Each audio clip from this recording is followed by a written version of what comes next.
नमस्कार, मैं हूं जी के सिंह और आप देख रहे हैं प्रेरणा कोचिंग सेंटर का एजुकेशनल चैनल।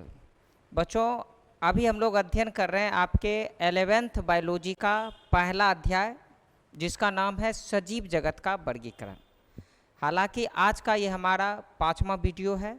इसका मतलब ये हुआ कि इससे पूर्व हमने आपको 4 वीडियो इस चैप्टर का दे चुका हूँ। आप उसको पहले जाकर के यूट्यूब पे अध्ययन करें, और अगर आप चारों वीडियो इससे पहले देख लेते हैं तो निश्चित रूप से आपका जो पहला अध्याय है वो अच्छी तरह से कंप्लीट हो जाएगा।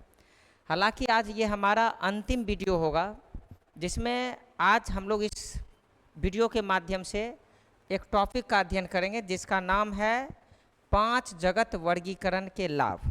यानी इससे पूर्व हमने 5 किंगडम क्लासिफिकेशन पढ़ा था, जिसमें मैंने आपको बताया था कि दुनिया के जितने भी जीव हैं उन्हें R.H. हिटेकर साहब के द्वारा 5 भागों में बांटा गया था: मोनेरा, प्रोटिस्टा, फंजाई, प्लांटे और एनिमिलिया।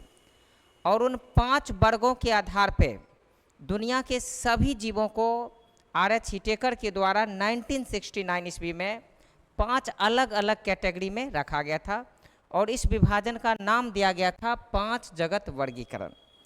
आज हम लोग इस वीडियो में ये जानेंगे कि आखिर 5 जगत वर्गीकरण जो R.H. हिटेकर के द्वारा बनाया गया था, इसके क्या लाभ हैं, इसके लाभ क्या हैं, इसके बारे में हम लोग जानने का आज प्रयास करेंगे। तो चलिए आज सबसे पहले हम लोग वीडियो को शुरू करते हैं और जानते हैं कि हमारा जो 5 जगत वर्गीकरण बना है, 5 किंगडम क्लासिफिकेशन जो बना है, इसके क्या क्या लाभ हो सकते हैं। तो इसका सबसे पहला लाभ क्या है कि 5 किंगडम क्लासिफिकेशन, 5 किंगडम क्लासिफिकेशन ये क्या करता है, जीवों के आपसी संबंध को प्रदर्शित करता है। अब पहला जो इसमें पॉइंट है क्या है बच्चों, कि जो 5 जगत वर्गीकरण है, जो 5 किंगडम क्लासिफिकेशन है, यह क्या करता है, जीवों के आपसी संबंध को प्रदर्शित करता है। यानी दुनिया में जितने भी जीव हैं वे सब का आपस में क्या संबंध है, इस संबंध को प्रदर्शित करने का काम कौन करता है, तो इसका काम करता है 5 किंगडम क्लासिफिकेशन। तो याद रखिएगा, 5 जगत वर्गीकरण का पहला जो लाभ है वो क्या है, या दुनिया में पाए जाने वाले जितने भी जीव हैं उन सभी जीवों के आपसी संबंध को ये प्रदर्शित करता है, उन सभी के आपसी संबंध को ये क्या करता है, प्रदर्शित करता है। तो ये हमारा इसका पहला पॉइंट हो गया। दूसरा, यह वर्गीकरण उनके पोषण, पोषण का मतलब होता है कि भोजन करना, पोषण तथा शारीरिक संगठन को ध्यान में रख करके बनाया गया। आप सबको पता होगा कि दुनिया में जितने भी जीव हैं उसको अपने 5 भागों में अलग अलग बांट दिया। तो इस विभाजन का आधार क्या होगा, तो इस विभाजन का आधार बनाया गया न्यूट्रिशन को और उसके शारीरिक स्ट्रक्चर्स को। मैंने हमारा उसका जो बॉडी स्ट्रक्चर्स है, जो शारीरिक संगठन है, उसको ध्यान में रख करके 5 जगत वर्गीकरण जो है वो बनाया गया। तो अभी हम लोग 2 लाभ जो है 5 किंगडम क्लासिफिकेशन का अध्ययन कर लिए। पहला लाभ ये हम लोग पढ़े कि 5 जगत वर्गीकरण जीवों के आपसी संबंध को प्रदर्शित करता है, और दूसरा लाभ हमने पढ़ा कि यह वर्गीकरण उसके पोषण और उसके शारीरिक संगठन को ध्यान में रख करके बनाया गया। तो चलिए आप इसको भी अच्छी तरह से नोट कर लें, इसको भी स्लाइड में लिख लें। चलिए आगे हम लोग बढ़ते हैं। हमारा जो इसका तीसरा लाभ है बच्चों, ये क्या है कि 5 जगत जो ये बनाया गया है, 5 किंगडम जो क्लासिफिकेशन बनाया गया है, इसमें रेड ब्राउन एल्गा यानी लाल भूरा शैवाल, जिसको हिंदी में हम बोलते हैं लाल भूरा शैवाल, इसको एक उचित स्थान दिया गया। लाल भूरा शैवाल को क्या दिया गया, एक उचित स्थान दिया गया। जबकि इससे पहले ये जो है प्लांटे वर्ग में था, लेकिन जब 5 जगत वर्गीकरण बनाया गया तो उस समय क्या किया गया, जो यहाँ पर लाल भूरा शैवाल है, जिसको अंग्रेजी में हम लोग बोलते हैं रेड ब्राउन एल्गा, इसको एक उचित स्थान दिया गया। तो ये भी इसका क्या है, एक लाभ है। चौथा लाभ क्या है, एक कोशिकीय यूकैरियोटिक जीव, जैसे कि पहले क्या था, जितना भी एक कोशिकीय जो जीव होता है वो मोनेरा भी है और प्रोटिस्टा भी है। याद रखिएगा, एक कोशिकीय यूकैरियोटिक जीव, यूकैरियोटिक जीव मतलब क्या, जिसमें केंद्रक पाया जाता हो, जिसमें केंद्रक पाया जाता हो। जैसे युगलीना को पहले प्लांटे वर्ग में रखा गया था। पहले कहाँ रखा गया था, प्लांटे वर्ग में, पहले इसको रखा गया था प्लांटे वर्ग में। और एनिमिलिया दोनों वर्ग में इसको रखा गया था। यानी यहाँ पर जो एक कोशिकीय यूकैरियोटिक जीव है, जैसे एक जीव का नाम है बच्चों युगलीना, याद रखिएगा युगलीना, ये जीव का नाम क्या है युगलीना, ऐसे लिखा होता है, आप समझ लीजिए। एक जीव है युगलीना। जब 5 जगत वर्गीकरण बच्चों नहीं बना था तो इस युगलीना को वैज्ञानिकों के द्वारा प्लांटे वर्ग में भी रखा गया था और इसको एनिमिलिया वर्ग में भी रखा गया था। लेकिन जब 5 जगत वर्गीकरण बनाया गया तो इसको प्लांटे और एनिमिलिया इन दोनों वर्गों से हटाकर इसके लिए एक स्वतंत्र वर्ग के लेकर के आया गया और इस वर्ग का नाम रखा गया प्रोटिस्टा। इस वर्ग का नाम रखा गया प्रोटिस्टा, याद रखिएगा इस वर्ग का नाम बच्चों रखा गया प्रोटिस्टा। तो इस चीज़ को याद रखिएगा। आज एसी भी खराब है और गर्मी भी अत्यधिक है। चाहे जो भी हो, हम लोगों को लगातार जो है मेहनत करना चाहिए। निरंतरता ही जीवन में लोगों को सफल बनाता है। जैसे मान लीजिए कि अगर कंफर्टेबल है, एक दिन पढ़ लिए, फिर 4 दिन कहेंगे कि विपरीत परिस्थिति में चल रहे हैं, अभी नहीं पढ़ना है, तो सफलता नहीं मिलेगी। आपको एक बात बायोलॉजी का एक सिद्धांत पता होना चाहिए कि जहाँ पर जीवन संघर्ष ज़्यादा होता है वहाँ पर जनसंख्या अधिक बढ़ती है। तो इसका मतलब क्या हुआ कि आप भी मेहनत करें, जहाँ पर मेहनत अधिक होगा वहीं पर सफलता की अधिक गारंटी होती है। तो इसलिए चाहे गर्मी हो कि ठंडी हो, अपने जीवन में निरंतरता लाइए। अगर आप शुरू से वीडियो नहीं देख रहे थे, हम तो कहेंगे कि आप लिस्ट में जाइए और शुरू से वीडियो देखिए और रोज़ एक वीडियो को देखिए, कहीं ना कहीं आपका पूरा 11th बायोलॉजी बेहतर हो जाएगा। तो चलिए यहाँ पर हमने क्या सीखा कि 5 किंगडम क्लासिफिकेशन का एक और क्या लाभ था कि इसमें जो भी एक कोशिकीय यूकैरियोटिक जीव थे जैसे कि युगलीना, इसको पहले वैज्ञानिकों के द्वारा प्लांटे और एनिमिलिया दोनों वर्ग में रखा गया था। लेकिन जब से 5 किंगडम क्लासिफिकेशन आया तो इसको युगलीना को प्लांटे और एनिमिलिया दोनों वर्गों से हटा दिया गया और इसके लिए एक स्वतंत्र वर्ग लाया गया और इस वर्ग का नाम है प्रोटिस्टा। याद रखिएगा इस वर्ग का नाम क्या है प्रोटिस्टा। तो ये समझ में आ गया। इसके बाद जितने भी प्रोकैरियोटिक जीव हैं, याद रखिएगा जितने भी प्रोकैरियोटिक जीव हैं, प्रोकैरियोटिक मैंने क्या कि मोनेरा जगत का जीव, जब भी प्रोकैरियोटिक की बात करें तो याद रखिएगा मोनेरा जगत का जीव। अब मोनेरा जगत में कौन कौन आता है? बैक्टीरिया, साइनोबैक्टीरिया, एक्टिनोमाइसिटीज, क्या क्या आता है एक्टिनोमाइसिटीज या फिर आर्की बैक्टीरिया, ये सब को क्या रखा गया एक अलग वर्ग में रखा गया और इस वर्ग का नाम है मोनेरा। याद रखिएगा 5 जगत वर्गीकरण का बच्चों सबसे बड़ा लाभ क्या है कि जितने भी एक कोशिकीय जीव हैं और एक कोशिकीय के साथ साथ प्रोकैरियोटिक कोशिका वाले जीव हैं, प्रोकैरियोटिक कोशिका वाले जीव हैं जैसे बैक्टीरिया, साइनोबैक्टीरिया, एक्टिनोमाइसिटीज, एक्टिनोमाइसिटीज, इन सभी को एक अलग वर्ग दिया गया और इस वर्ग का नाम रखा गया मोनेरा। याद रखिएगा इस वर्ग का नाम रखा गया मोनेरा। तो ये भी 5 जगत वर्गीकरण का एक लाभ है। क्या लाभ है कि जितने भी यूकैरियोटिक जीव थे, जितने भी कौन सा जीव था जी यूकैरियोटिक जीव था, यूकैरियोटिक में कौन कौन आया? बैक्टीरिया आया, साइनोबैक्टीरिया आया, आर्की बैक्टीरिया आया या फिर एक्टिनोमाइसिटीज आया। इन सभी को 5 जगत वर्गीकरण के आधार पे बच्चों एक अलग वर्ग मिला और इस वर्ग का नाम है मोनेरा। याद रखिएगा इस वर्ग का नाम क्या है? तो इस वर्ग का नाम है मोनेरा। और सबसे अंतिम इसका क्या लाभ है कि यह वर्गीकरण जीवों के पूर्वजों से, याद रखिएगा जीवों के पूर्वजों से उसके विकासीय संबंध को प्रदर्शित करता है। जैसे कि हम लोग पहले क्या थे, थोड़ा सा अनसिविलाइज्ड थे, धीरे धीरे हम लोग सिविलाइज्ड होते चले गए, हम लोग सभ्य होते चले गए। हमारा पूर्वज शायद बंदर कभी रहा होगा, लेकिन हम लोग धीरे धीरे क्या हुए श्रेष्ठ होते चले गए। तो हमारे पूर्वजों से हमारे पीढ़ी तक हमने क्या क्या विकास किया, इस विकासीय संबंध को भी प्रदर्शित करने का कौन काम करता है? ये काम करता है 5 किंगडम क्लासिफिकेशन। तो बच्चों इस स्लाइड में हमने क्या क्या पढ़ा? इस स्लाइड में हमने पढ़ा कि 5 किंगडम क्लासिफिकेशन का एक लाभ ये हुआ कि जो रेड ब्राउन एल्गा, पहले इसके लिए कोई क्लास ही नहीं था, इसके लिए एक अलग क्लास बनाया गया फंजाई क्लास।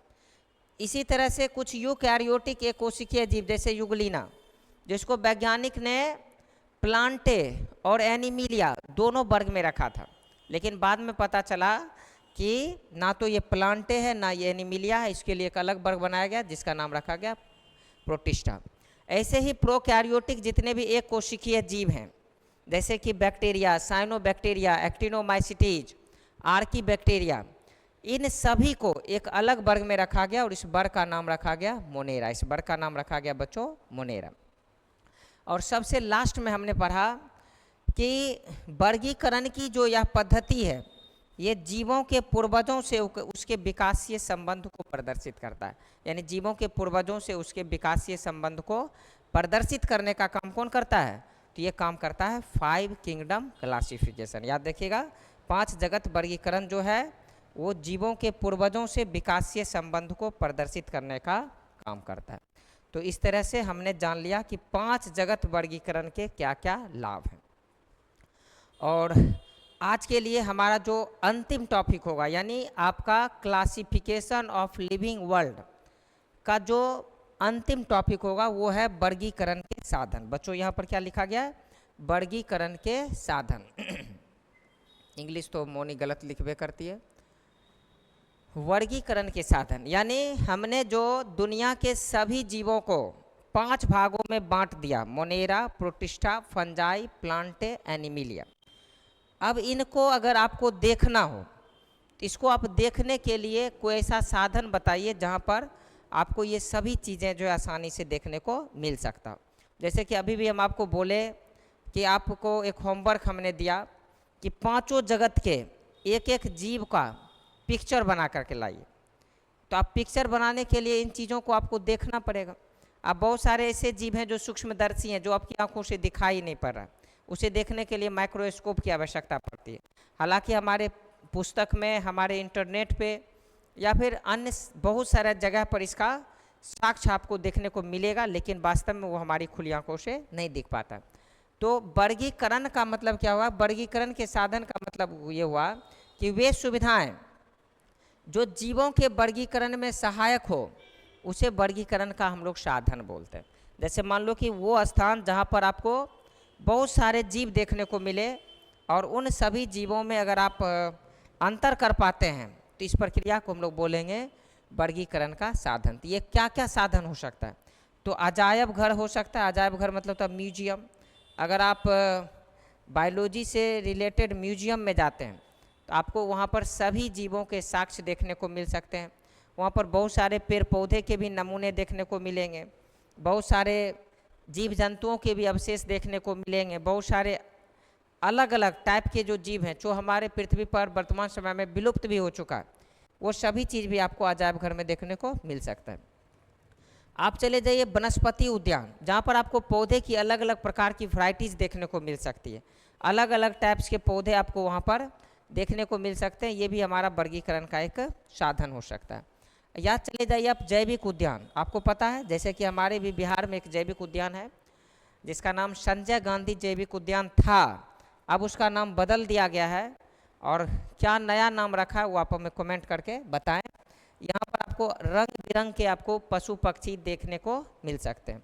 या फिर कुंजी, ये भी कुंजी क्या है? एक प्रकार का म्यूजियम ही टाइप का होता है जहाँ पर अलग अलग प्रकार के जीवों को संग्रह करके रखा जाता है। या फिर आप चले जाइए हार्बेरियम। तो यहाँ पर जितने भी चीज़ आपने देखा, अजायब घर, वनस्पति उद्यान, जैविक उद्यान, कुंजी या फिर हार्बेरियम, ये सभी के सभी क्या हैं? वर्गीकरण के साधन है। तो याद रख लीजिएगा कि आप इसको नोट कर सकते हैं कि वर्गीकरण के क्या क्या साधन हो सकते हैं। अजायब घर हो सकता है, वनस्पति उद्यान हो सकता है, जैविक उद्यान हो सकता है, कुंजी हो सकता है और हार्बेरियम हो सकता है। ये सब के सब क्या है? वर्गीकरण के साधन है बच्चों। चलिए आगे हम लोग एक एक करके इसको थोड़ा सा डिटेल से जान लेते हैं कि कौन कौन सा साधन क्या क्या काम करता है। अगर हम सबसे पहले बात करें अजायब घर की, म्यूजियम की, सबसे पहले हम बात करें अजायब घर की, जिसको अंग्रेजी में बोलते हैं म्यूजियम। ये बड़े बड़े जो शैक्षणिक संस्थान है, जैसे बड़ा बड़ा यूनिवर्सिटी वगैरह, स्कूल कॉलेज है, उसमें इसको स्थापित किया जाता है। अब मान लीजिए कि इसमें बहुत ज़्यादा खर्चा होता है, करोड़ों का इन्वेस्टमेंट है, तो छोटा मोटा स्कूल कॉलेज या कोचिंग सेंटर में आपको म्यूजियम देखने को नहीं मिलेगा। जितने भी बड़े बड़े शैक्षणिक संस्थान हैं, स्कूल हैं, कॉलेज हैं। जैसे अभी आप एक चर्चा में पीएमसीएच, तो पीएम अब बहुत सारा, जैसे कि आप हाल ही फिलहाल में एक चीज़ देखे होंगे कि हमारे जो बिहार के स्वास्थ्य मंत्री हैं निशांत कुमार, वो पीएमसीएच में गए थे दौरा करने के लिए, और वहाँ दौरा करने के बाद पता चला कि वहाँ के कुछ सरकारी कर्मचारी एब्सेंट थे, जिसको कि वो उस पर कार्रवाई करने की बात करते हैं, और मीडिया के सामने आकर के बोलते हैं कि पीएमसीएच के जो प्रिंसिपल हैं, हमने जब निरीक्षण किया तो प्रिंसिपल क्या था, एब्सेंट था, और हमने उस पर कार्रवाई कर रहा था। बहुत सारे जब हम उसका कमेंट पढ़ रहे थे मीडिया वाले का, तो हमारे जैसे बिहार जैसे प्रदेश में बहुत सारे ऐसे व्यूअर्स हैं जो जानकारी तो कुछ नहीं है, बस कुछ भी हो, अच्छा हो खराब हो, उस पर कमेंट करना। तो वहाँ बथेरों कमेंट किया था कि अरे हॉस्पिटल में कौन सा प्रिंसिपल होता है, लगता है गांजा पी करके स्वास्थ्य मंत्री चले आए। लेकिन हम आपको बता दें कि पीएमसीएच जो है वो हॉस्पिटल भी है, और पीएमसीएच एक शैक्षणिक संस्थान भी है। वहाँ पर एमबीबीएस की पढ़ाई भी होती है, समझे। 4 साल तक जो आप एमबीबीएस का तैयारी करके डॉक्टर बनते हैं, वहाँ पीएमसीएच में उसकी पढ़ाई भी होती है। तो उस लिहाजे से पीएमसीएच में प्रिंसिपल भी होता है। लेकिन बाद में पता चला कि सही में प्रिंसिपल पर कार्रवाई हुई, आज इस्तीफा भी प्रिंसिपल दिए हैं। तो जैसे पीएमसीएच एक प्रकार का शैक्षणिक संस्थान है, तो पीएमसीएच में भी म्यूजियम अवेलेबल होता है। आप उस म्यूजियम में जाकर के अलग अलग प्रकार के जीवों के बारे में आप अध्ययन कर सकते हैं। हालांकि बिहार में है या नहीं है ये कहना मुश्किल है, लेकिन बड़े बड़े शैक्षणिक संस्थान में आपको म्यूजियम देखने को मिल सकते हैं, और उस म्यूजियम में आप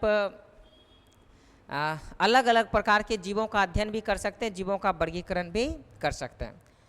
जहाँ पर अध्ययन के लिए पौधे जंतुओं के नमूने को सुखाकर रासायनिक घोल में डालकर उसे बंद शीशे के अंदर रखा जाता है, जिसके कारण वो अपनी पूर्व स्थिति में हमेशा के लिए बना रहता है।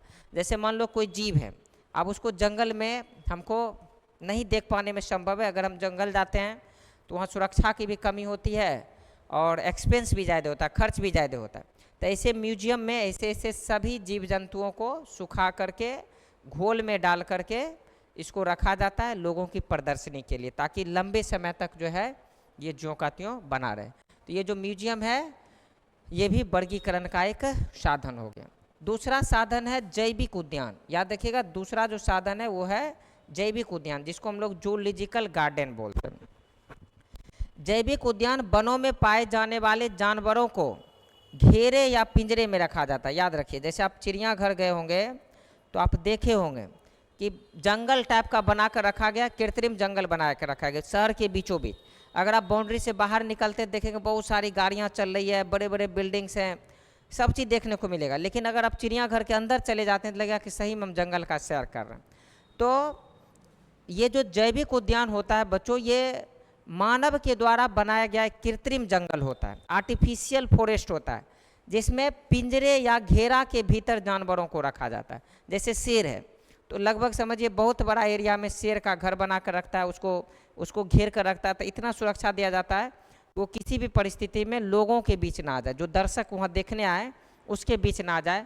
इसीलिए उस जानवर को उसी परिवेश में रख करके वहाँ पर अगर उसको नहाना है तो तालाब की भी व्यवस्था होगी, रहने के लिए मांद की भी व्यवस्था होगी, सोने के लिए वृक्ष भी रहता है। यानी एक जंगल में उस जानवर को रहने के लिए जो भी सुविधाएं होती है वो सभी सुविधाएं आपको जैविक उद्यान में भी उस जानवर को दिया जाता है।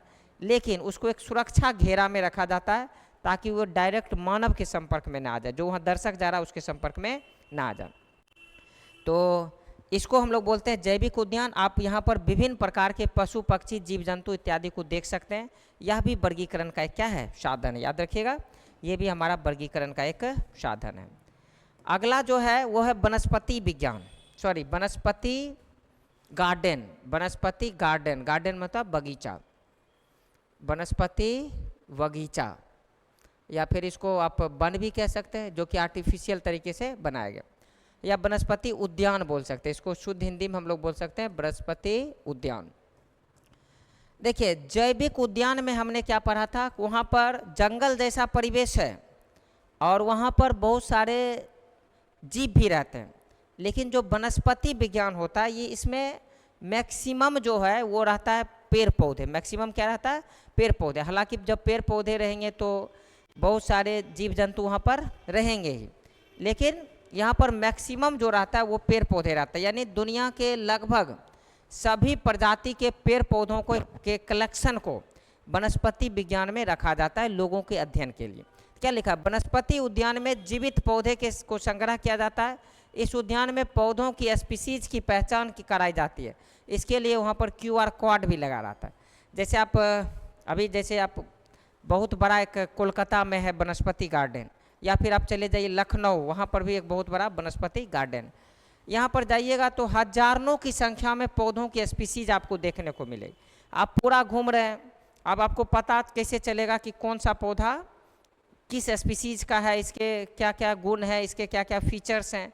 इन सभी की जानकारी के लिए पौधों पर वन विभाग के द्वारा QR कोड लगा कर रख दिया जाता है। ऐसे जैसे मान लो ये पौधा है तो पौधे के तने पर ही QR कोड लगा दिया।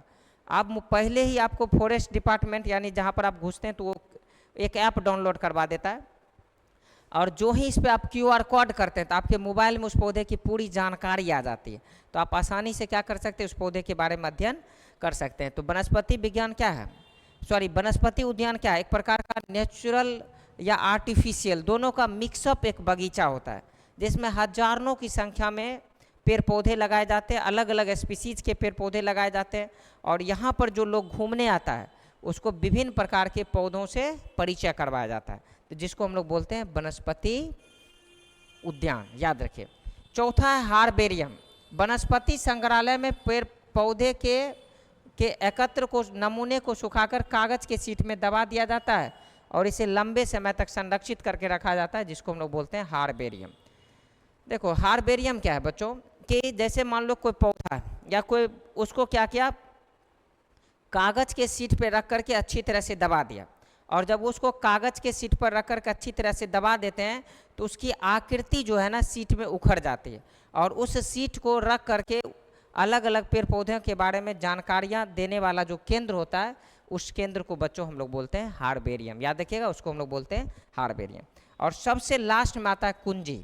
इसका प्रयोग समानता और असमानताओं पर आधारित पौधों तथा प्राणियों की पहचान करने के लिए किया जाता है।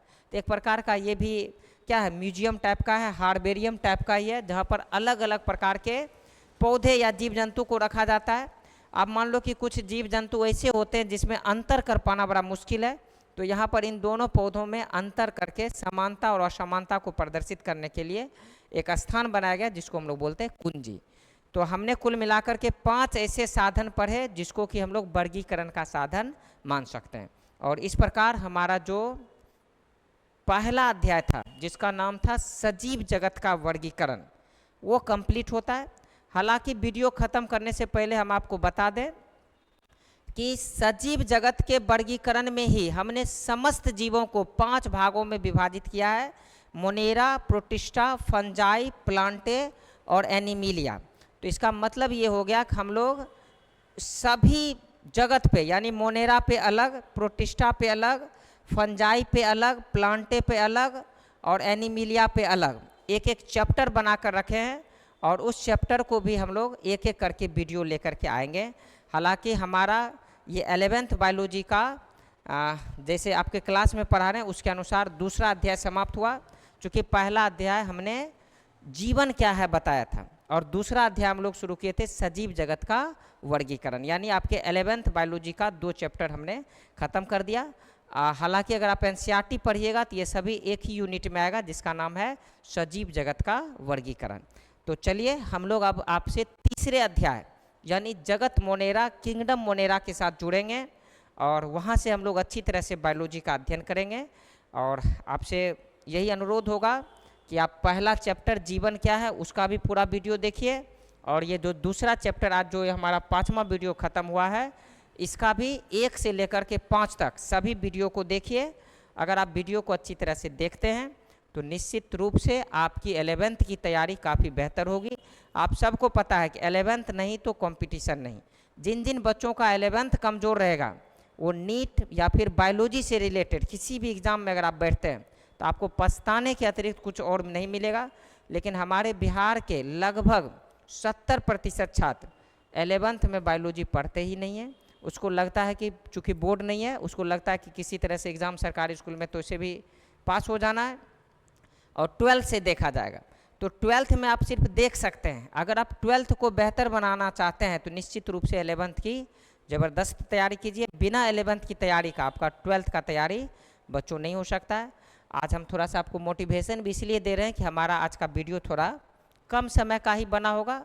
हम चाहते तो चौथे वीडियो में ही इसको ख़त्म कर देते, लेकिन वहाँ पर हमने 5 जगत वर्गीकरण के सभी जगत को एक एक करके व्याख्या किया था, इसीलिए हमने एक और अलग से इसका वीडियो बना लिए।